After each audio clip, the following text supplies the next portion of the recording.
So it's been a year since the January 6th Trump riots, and there are two or three main issues and questions that are of relevance now that we are approaching the 2022 midterms and starting to sort of think about 2024. The first question is, are there currently safeguards in place that would prevent what happened leading up to the riots from happening again? Now, I don't just mean the riots themselves. I'm talking about the entire lead up, which included, for months before the election, Donald Trump saying it will be a scam, it will be a fraud, the mail-in ballots will be all messed up, and it's going to be all dead people and double voting and all this stuff. That's part one. After the election, Trump coming out and saying, I actually won.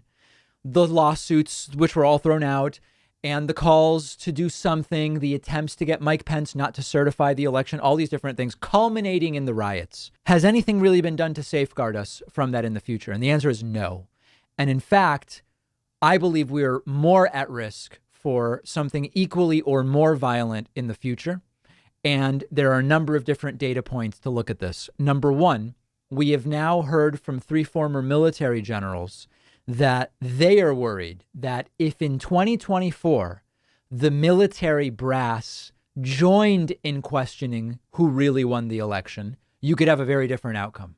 Remember that Donald Trump never even conceivably had the military brass on his side in 2020. At the end of the day, if he had tried more to use force to remain in power without the military brass supporting him, at some point it was going to fail in sort of like a worst case scenario. What these 3 former military generals are warning about is, if you had the military on the side of the guy who won didn't really win, and we're going to help keep the real winner in power, you could have a military coup on your hands potentially. That's from the military generals. Secondly, we are increasingly seeing warnings of different kinds that the U.S. more generally could be heading towards being a dictatorship at some future point in time. There's, in fact, a Canadian poli-sci professor, Thomas Homer Dixon, who is warning his country. He's saying, hey,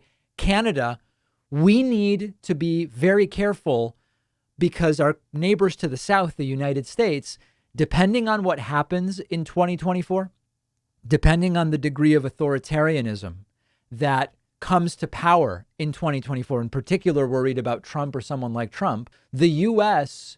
could be an authoritarian nightmare run by right-wingers by the year 2030. And so on the structural question, do we have safeguards in place in the year since the riots? The answer is no, we don't. Now, there's a second part of it. The second part of it is, have people finally accepted what happened on January 6th and have their views changed? And the answer is sadly no. The people who understood the reality on January 6th still understand it today. These were riots with the objective of delaying the certification of the 2020 election in order to prevent Joe Biden from becoming the president, with the goal of making Trump the president, even though he didn't win. The riots were carried out by Trump supporters. They were not Antifa in disguise. They were not any of those different things. Trump had a role in inciting those riots.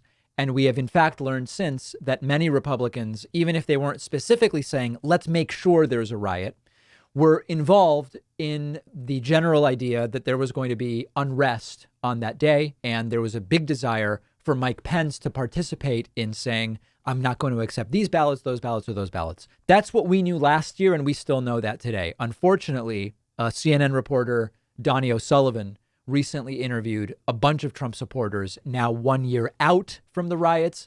They still believe all the same stuff. It was the Democrats were behind it all. They're the ones that caused it all. Do you really believe that? I know it. They still believe Trump won. They believe the riots were not really Trump supporters and they were mostly peaceful, which is a conflict. It's like, wait a second. Were they mostly peaceful or were they violent, fake Trump supporters? It's a conflict. They don't care. But they have learned nothing. And as of today, the Republican Party would still make Donald Trump their nominee once again. The numbers we have right now are, if it's not Trump, it would be Ron DeSantis. DeSantis, unfortunately, almost like a more dangerous, more competent version of Trump.